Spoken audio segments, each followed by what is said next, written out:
Começa agora o Pessoas de Valor aqui na Santa Cília TV e hoje a gente tem um convidado que já passou em 2018 por aqui, mas claro, né, um monte de gente pediu para ele estar aqui, inclusive eu e o Alexandre. Eu estou hoje aqui com o Alexandre Quartz para me ajudar nessa super entrevista que é o Flávio Maneira. Da última vez que o Flávio esteve no programa, a gente falou tanta coisa que, vou contar aqui um segredo de bastidores, a gente terminou a gravação que dura meia hora e a gente ficou mais 3 horas e meia no café aqui da de casa, conversando sobre neurociência e comportamento. Então, imagine o quanto, né, falta de conteúdo ainda. Faltou a gente registrar o papo, né? Ficou para depois, vamos registrar esses papos aí no café. Se tivesse uma câmera gravada naquele dia lá, ia virar um best-seller, né? A gente transcrevia depois. Flávio, obrigado pela tua presença. Alexandre, mais uma vez, estamos juntos aqui. Ale, contigo, vamos lá, você pilota aqui. Começamos por onde? O Flávio Maneira está aqui, agora a gente começa por onde? A gente fez lá um passeio livre, né? Isso. A gente viu esses acontecimentos à nossa volta, nos dá um sacode para olhar realmente para isso, né? O que está acontecendo, né? Os comportamentos que pareciam normais, pessoas que pareciam uma vida saudável e tal, de repente suicidam-se, né? Então, isso está levando uma reflexão em tudo. Aí, baseado nisso, a gente tem várias teorias, sim, né, da neurociência. Sim, fora a questão da epidemia, que a Organização Mundial da Saúde já começa a classificar o suicídio e a depressão, então nem se falar, já tinha um tempo. A depressão, né, que é, como a gente falou antes, algo difícil de diagnosticar. Silenciosa. É silenciosa. A medicina, assim, pouco tem, assim, recursos ou mesmo questionário, né? Eu desenvolvi um questionário com umas perguntas baseado nos principais, porque ela age em 4 sistemas, né, do corpo que a gente nem imagina, né? Até mesmo algumas gastrites, né? São de fundo psicossomático e elas vêm de um fundo depressivo, dores no corpo, aí você vê uma série de coisas, ficar na cama, dormir mal, não se concentrar, quer dizer, afeta tudo. Uma pessoa que passou por depressão, detalhe também, as mulheres são mais atingidas pela depressão, na proporção de 3 por 1. Hormonal aí. Isso, hormonal sim, por 3 por 1. As pessoas que passaram por depressão e se recuperaram, ficam com marcas, segundo os exames, né? Ficam com marcas, e no caso das mulheres, elas ficam com uma vulnerabilidade à neurodegeneração, mais após 55 anos, né, podendo ficar mais fragilizada, suscetível ao Alzheimer, ao Parkinson e às demências. Flávio, obrigado então por vir. Vamos lá, né? Vamos direto ao assunto, né? A gente começou já pelo assunto mais grave, né? Que é a questão desse comportamento, né? Como que você vê essa questão? Primeiro, um prazer imenso estar aqui de novo. Vocês, sou super fã do programa de vocês. Eu acho que assim, a causa é muito genuína. A gente até falou de autenticidade e genuíno, que a gente vai falar disso também. Isso. Mas eu acho que o fato da gente trabalhar com informação e transformar ela em conhecimento, e espero que várias dicas aqui vocês apliquem, né? Transformar em aplicação, eu acho que isso é um tamanho, não dá para mensurar o tamanho disso. Então, parabéns pelo programa. Sistema dopaminérgico, né? Sim. A gente está falando de um sistema que influencia memória, emoção, movimento, ele é responsável por movimento executivo, aprendizagem total, então ele faz o caminho entre curto e longo. Sim. E quando a gente vai estudar sistema dopaminérgico, dopamina, um hormônio, um neurotransmissor ali, hoje, eu não sei se é sabido, mas recentemente uma pesquisa forte sobre, eu já consigo através de uma ressonância muito específica, que ela é 3 vezes mais potente do que a ressonância, chamada 3 Tesla. Então eu consigo ver uma movimentação numa região cerebral chamada ATV, e que ali naquela região já vejo uma concentração maior ou não. Então, de dopamina. O que significa isso? Significa que eu já consigo prever uma predisposição, não só depressão, mas como você bem colocou, Alzheimer, Parkinson e tudo que relaciona-se à neurodegeneração. O grande ponto ali é o que vem primeiro, né? Porque às vezes a gente fala, a tecnologia veio para ajudar o homem e tal, até que ponto, por exemplo, essa tecnologia que a gente vai desenvolvendo para poder assimilar o nosso estilo de vida, ou se a gente está mudando nosso estilo de vida por causa dessa tecnologia, e aí de repente a gente está virando refém e até de certa forma, vítima dessa tecnologia. O sistema de recompensa dopaminérgico, essa questão de gamificação, tudo relacionado à tecnologia é muito viciante. Viciante, exatamente. Né? Então, é sabido que tem estudos hoje com relação a smartphone, que hoje é o grande componente para ver como que a gente opera ele, sim, estudar a interface dele para ver como que eu consigo a tua atenção. Ganhar a atenção das pessoas é muito difícil. Se tornou um desafio. E esse ponto com relação a ter o controle, que é outro exercício, para não deixar a tecnologia me superar, eu acho que ela é benéfica e maléfica. Eu acho que depende de como você vai ter essa consciência. Sim. A gente sempre vai falar aqui sobre a questão do equilíbrio, né? Não tem jeito, né? Agora é muito difícil porque a gente está falando de um componente que é viciante. Abaixa a dopamina, você quer fazer de novo, é prazer. E tá ligado com sexo, tá ligado com doce, com jogos, né? Com jogos, tudo o que foi falado. Então é muito difícil controlar. Agora como? Acho que a ajuda de especialistas é o número. Primeiro é ter consciência, segundo é pedir ajuda. A gente está falando da depressão. Depressão é muito difícil, só que tem as pessoas que sabem tratar melhor, profissionais que vão tratar melhor a depressão do que outros, porque estudaram profundamente isso. Então eu sempre falo, amigo meu, eu tô com depressão, psiquiatra ou neurologista, começa por aí, né? Porque ele estudou isso. Então eu espero que você, não que a psicologia também não vai ajudar, mas quem acha que pode trabalhar multidisciplinar, nesse primeiro começo é o médico que estudou para aquilo. Sim, e existe a questão química, que muitas vezes, até eu publiquei esses dias um texto sobre essa questão de quanto é importante desabafar, né? Então, assim, você falar, você poder se abrir, porque mexe praticamente em todos os processos, principalmente o sistema límbico, aí envolve uma série de questões. Mas, particularmente, existem algumas coisas que as pessoas não entendem, que, assim, às vezes você consegue falar sobre, colocar para fora e isso vai gerar uma cura, vamos dizer assim. Só que em determinados momentos existe uma descompensação química, né, Alexandre? Existe toda uma questão que não é simplesmente você falar sobre o assunto ou ter consciência do assunto e vai resolver. Às vezes você precisa ter uma suplementação, você tem que mexer na química do corpo, né? A gente correlaciona com uma sociedade dos gladiadores, né? Onde se privilegia o ser forte, né? O forte. Então, isso desde lá, na verdade, do Velho Testamento, né, se eu pegar historicamente, né, Davi teria dito lá nos Salmos que quando ele se fechava num grande conflito, né, os ossos dele se retorciam. Tem uma linguagem, né, simbólica, né, os ossos dele se retorciam. No Novo Testamento, se for também lembrar, também tem essa questão que fala também. Então isso está presente em tudo. Então a gente vive num choque que a gente tem que ir talvez num contrafluxo dessa sociedade que está privilegiando o forte, o super poderoso, a super mulher e entrar em contato com o frágil. Se emocionar. Você não pode baixar a guarda. Exatamente. Isso é adoecedor e é um dos fatores favoráveis à depressão. Você ficar sustentando uma imagem para a sociedade que ela naturalmente ela é insustentável. Daí essa crise, daí a queda dos mitos, a intolerância à frustração. E aí entra também uma outra questão que a gente discute muito no particular, né? Principalmente eu e você, o Flávio também, mas essa questão das redes sociais, né? Até que ponto você tem que mostrar que você está feliz lá nas redes sociais, é a famosa selfie, né? Mostrar que está tudo bem e de repente na hora que você desliga aquilo você está lá toda com seus problemas, né? Uma coisa muito antagônica, né? Eu acho que cada um adota estratégias, né, discursivas, digitais. McLuhan tem um texto de 64 que é lindo, que é tão atual que ele fala disso, né? E eu entendo o seguinte, eu acho que, eu sempre falo quando a gente pensa em mídia social, numa palavra que para mim diz muito, que é coerência. O que é coerência no branding da mídia social? É o reflexo do que você é na vida real. Então a coerência é o seguinte, eu não fazer um filtro de fotografia, né, e colocar um Flávio que não existe. Porque existe uma enganação e a gente vê muito isso. Eu colocar, se eu estou triste, eu não preciso fazer um sorriso para publicar. Eu publico quando eu tiver com o sorriso. Porque é aquilo a questão da autenticidade. Inverteu a ordem da coisa. E isso ficou uma coisa que é lógico. Ninguém acha que vai postar quando está brigando num casal. É óbvio. Então, não posta que está feliz com a tua mulher se tu tem que ter uma conversa com ela antes para resolver o teu casamento, a tua relação. Porque isso vai criando distanciamento da realidade e aí se abre para novas crises. Ou então a pessoa, de repente, está passando por um momento muito crítico, ela com ela mesma tal, e fica postando, né, coisas motivacionais ou mesmo felizes tal, nas redes sociais. Assim, de certa forma, ela se distancia da própria cura dela, né? Do Perfeitamente.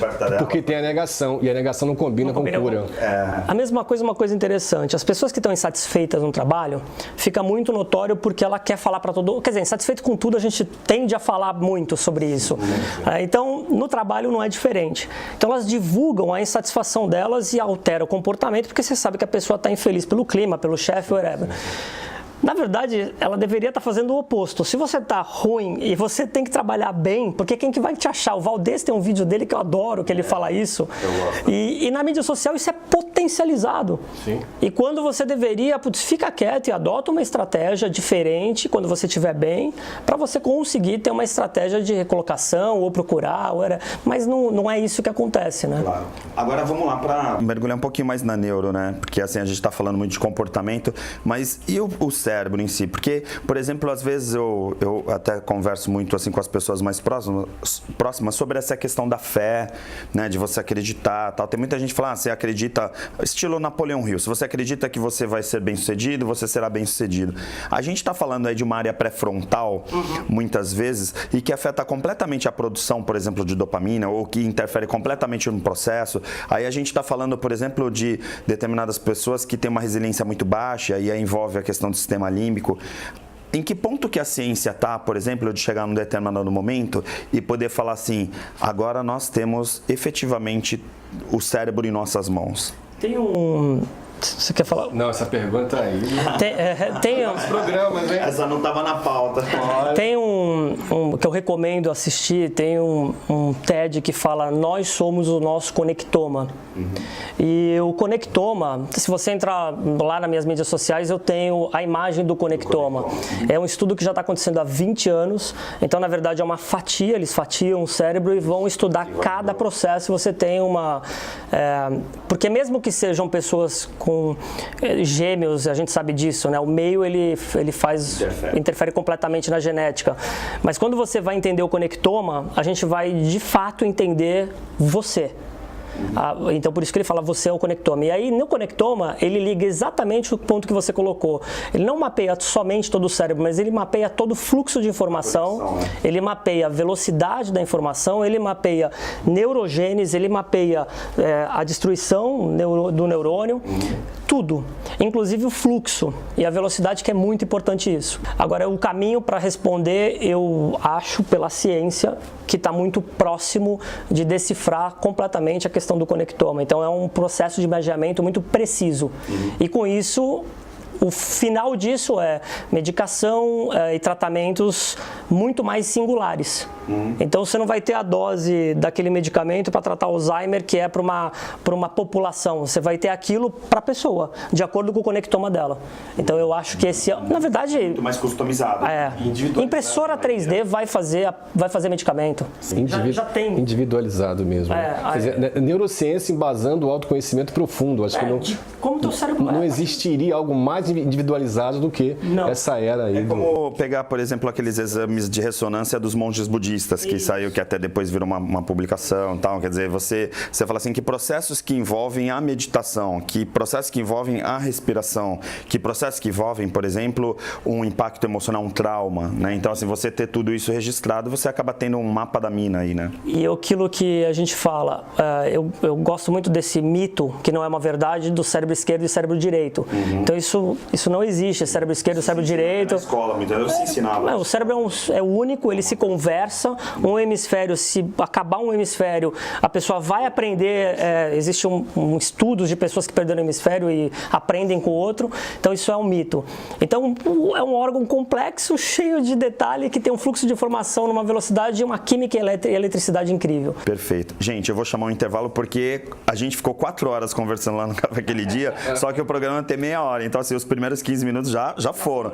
Alexandre, começa a pensar aí no que a gente não falou para no segundo bloco a gente voltar aqui na Santa Cecília TV com o Flávio Mandeira falando sobre neurociência. Até já!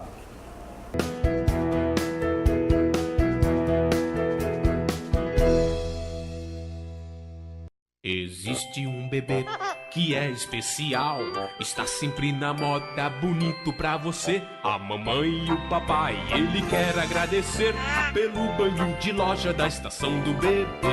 Roupinhas, acessórios, carrinhos, enxoval, toda a decoração da estação do bebê. Rua Carvalho de Mendonça, 251, Vila Belmiro, Santos. Telefone 3302-1970. O seu bebê feliz na estação do bebê.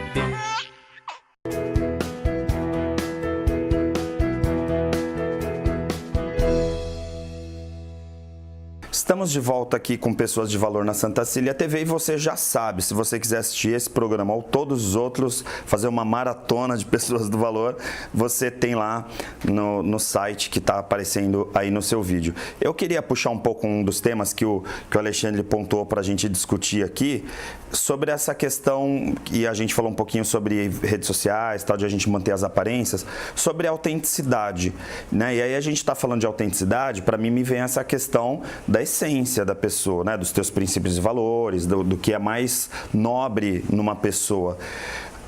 A maior parte dos conflitos, pelo que eu vejo já milhares de pessoas que eu treino por aí, é que muitas vezes a pessoa não está alinhada entre o que ela acha dela mesma e o que os outros acham.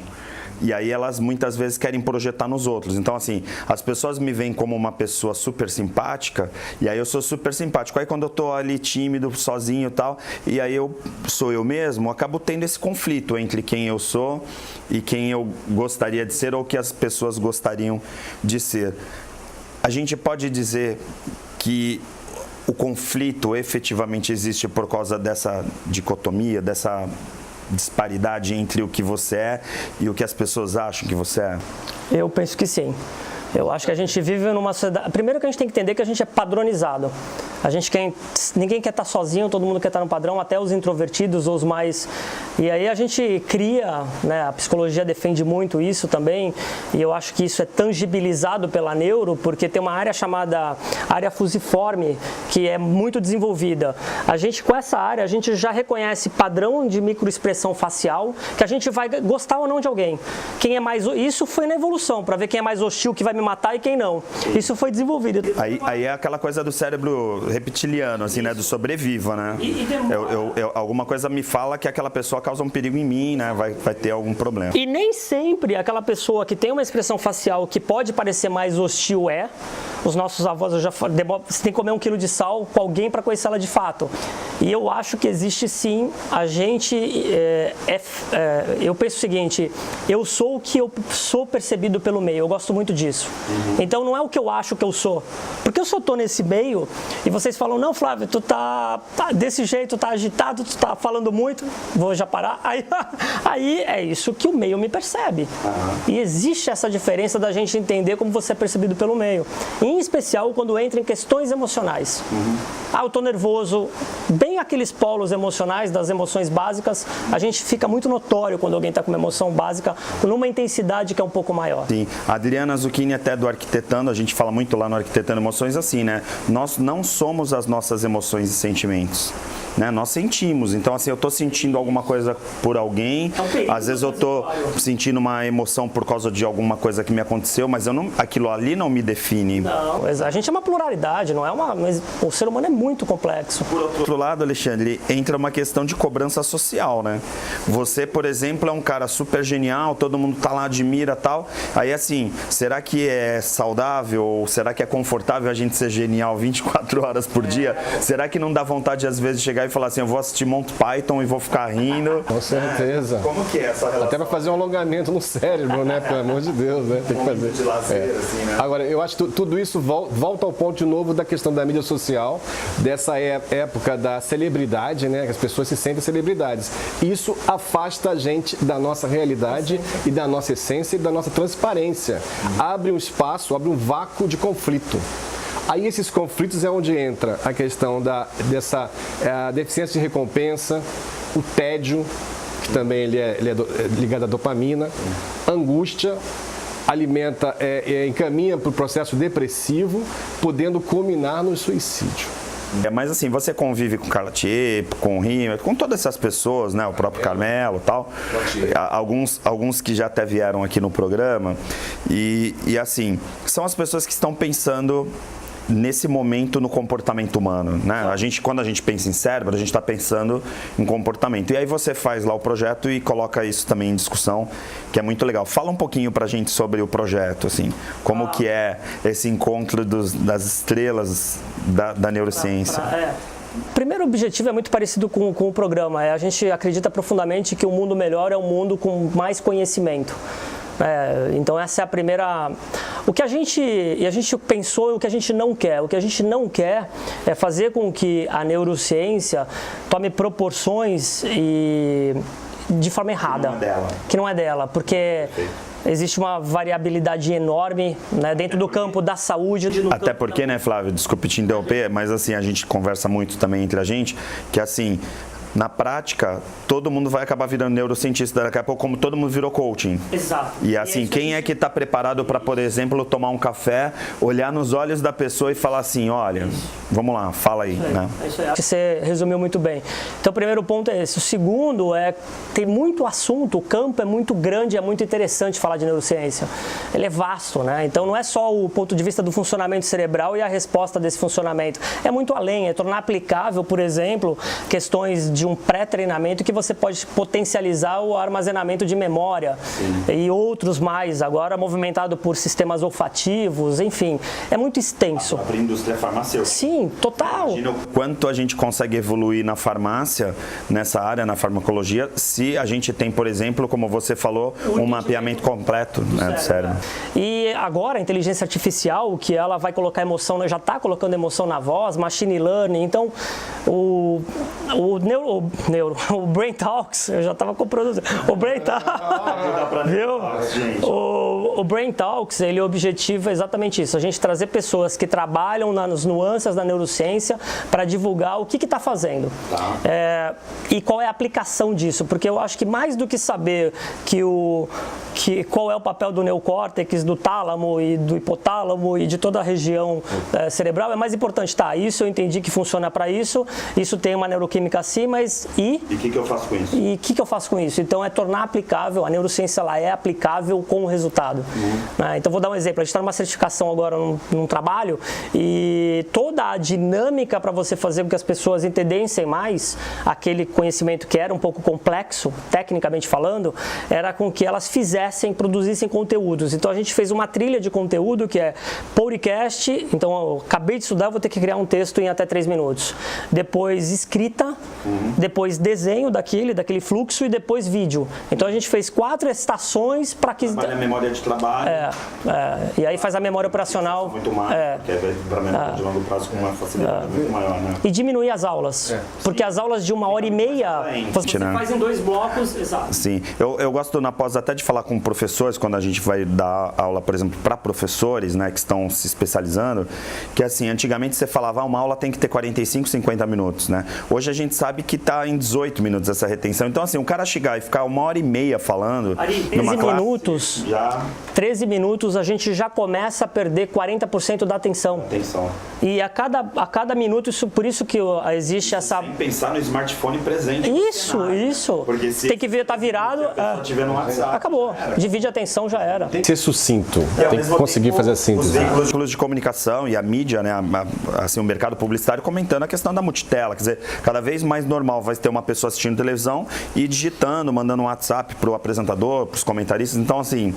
Não dá mais para você falar, vou ter atenção total, né? A gente está no mundo dispersivo ou disperso, Alexandre. Flávio, eu acho, volto ao ponto que é muito essencial, conhecimento e gestão de neurotransmissores, né? Acho que a gente está caminhando aí para realmente o leigo, né, acessar e falar como que eu vou gerir, equalizar melhor meus neurotransmissores, né, que eu preciso para viver bem, para essa coisa do resistir à angústia, modificar a frustração, essa distorção toda. Então, isso vai tem exercícios, exercício físico, a gente sabe, e precisa também de suplementação. A gente vê essa correlação. Sim, que passa aí por alguns alimentos, sempre por aminoácidos, né? E cada vez a gente come pior, né? Na verdade, a gente às vezes eu vejo as pessoas fazendo dietas malucas por aí, ou se exercitando em excesso e não fazem ideia do mal que estão causando, né, para o organismo. Você vê a medida de individualidade bioquímica, né, daquela pessoa. Então o que acontece? A pessoa ela pensa assim, em que alimento que tem isso? Ok, você pode ter o alimento, mas isso não garante que você vai ter a dose daquele aminoácido, daquele conjunto de nutrientes que vão favorecer, por exemplo, uma formação maior de serotonina, uma maior de dopamina. Por exemplo. A serotonina está muito ligada ao triptofano e a um estágio dele que é o 5-HTP, que ele ultrapassa a barreira hematoencefálica e tal, vai formar, dependendo também de selênio, de magnésio e de vitamina B6. Para ele chegar lá onde tem que chegar para criar a 5-hidroxitriptamina, para fazer a serotonina. A dopamina precisa de tirosina. Aí você pensa, pô, onde eu vou encontrar a tirosina? Você encontra alguma coisa na aveia, encontra nos peixes e tal. Mas assim, eu preciso de mais do que o alimento, para sintetizar aquele alimento. Então a gente está indo para esse momento. Eu, por exemplo, assim, tem que usar um pouco do exemplo. Eu passei, desde quando eu conheço a suplementação há 19 anos, eu passei por fases muito desafiadoras, difíceis de derrubar. E eu não me sentia assim derrubado por vários fatores. Derrubado que eu digo assim, ficar mesmo sem reação, entrar numa depressão profunda, porque estou suplementado. Há 19 anos eu tomo fórmulas e altero, né, minhas fórmulas nessa linha. Então eu posso dizer assim, eu conheço teoricamente e eu conheço na prática também isso. Então acho que a gente tem que ter essa coerência. É bem isso. É bem isso. Se pensar o que você fala por si. É aquela coisa, né, que a gente sempre vive falando, né? Quer dizer, você vai lá, faz um treinamento, a pessoa voltou do final de semana, fez um marca pessoal, fez um arquitetando emoções, saiu de lá ou foi num workshop nosso de resiliência, de qualidade de vida, do poder do agora. Todos os processos lá estão lá. Aí transformou conhecimento. E aí? Aí no dia seguinte a pessoa fala, poxa, eu tô felizão. Uma semana depois, pô, tô deprimidão. Né? E aí a culpa é que o treinamento não dá certo. Né? O treinamento ele começa quando termina. Então, na verdade, assim, quando termina que a gente vai ver, e é impressionante. Tem um estudo de Harvard que, para mim, é um objeto do meu estudo há algum tempo. Ele fala de performance em vários campos, né?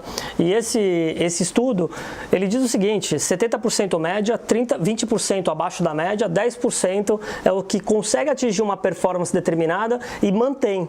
E é isso, é seleção natural. A gente vê aí na prática. A gente vê na prática, né? Então o objetivo é como que você migra esse grupo de 70% e contamina eles. Hoje já dá para fazer isso. A gente infecta pessoas pela energia. Pessoas que chegam numa energia conseguem. Não só a palestra motivacional, que eu questiono algumas, mas eu acho que é sensacional algumas. Então a gente sabe que criar os núcleos de energia para contaminar outros que não têm esse polo de energia vai funcionar. E aí, se a gente for pegar, então, lá na medicina oriental e nos conhecimentos milenares, a gente chega, às vezes, no arquitetando, né? Aí a gente fala, tem as ciências milenares, aí tem a neurociência. Meu, a gente pega lá os caras há 3, 4 mil anos atrás falando coisas que a gente está começando a descobrir agora na neuroimagem.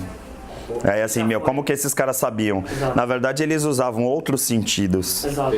Né? Daqui a pouco a gente vai estar se falando por telepatia ou utilizando a nossa intuição, e hoje a intuição já está mapeando. Exato. Você já sabe que áreas do cérebro estão atuando quando você está seguindo a tua intuição, né?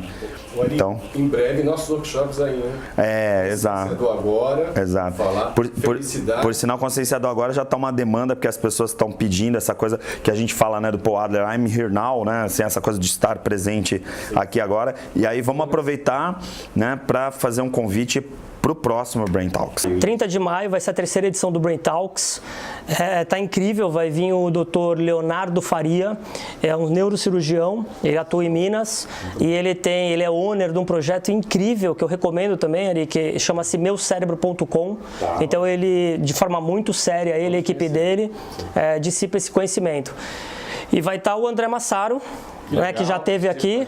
Eu convidei o Massaro porque ele vai falar um pouquinho da questão de economia comportamental e gestão financeira comportamental, porque mais do que conhecimento de finanças, o que te derruba na finanças não é a falta de conhecimento de finanças, é a questão comportamental. Então as pessoas... É genial. Ele é um cara incrível. Então a gente vai colocar os dois, um falando de cérebro, de cirurgia, claro, de um profundo conhecimento também de neurociência, e o Massaro, então eu quero colocar esses dois lá, vai ser dia 30 de demais. E eu quero vocês, a gente vai combinar qual edição, mas eu faço questão de vocês ir para uma edição do Brain Talks em São Paulo, aqui do lado, e vamos fazer um grande evento.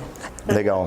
Obrigado pela tua participação, então, Flávio. Sempre uma honra, né, Alexandre? Cumprimos a tabela. Agora infelizmente, a gente não vai poder ficar mais 3 horas ali no café, que tá todo mundo correndo. Né? A gente grava os programas assim nos intervalos de tempo super curtos, né? Mas espero que você tenha gostado. E se você quiser rever essa entrevista ou até as outras, né, inclusive do Flávio, que já participou do programa em 2018, está lá no pessoasdevalor.com.br. Forte abraço e continue com a programação da Santa Cecília TV.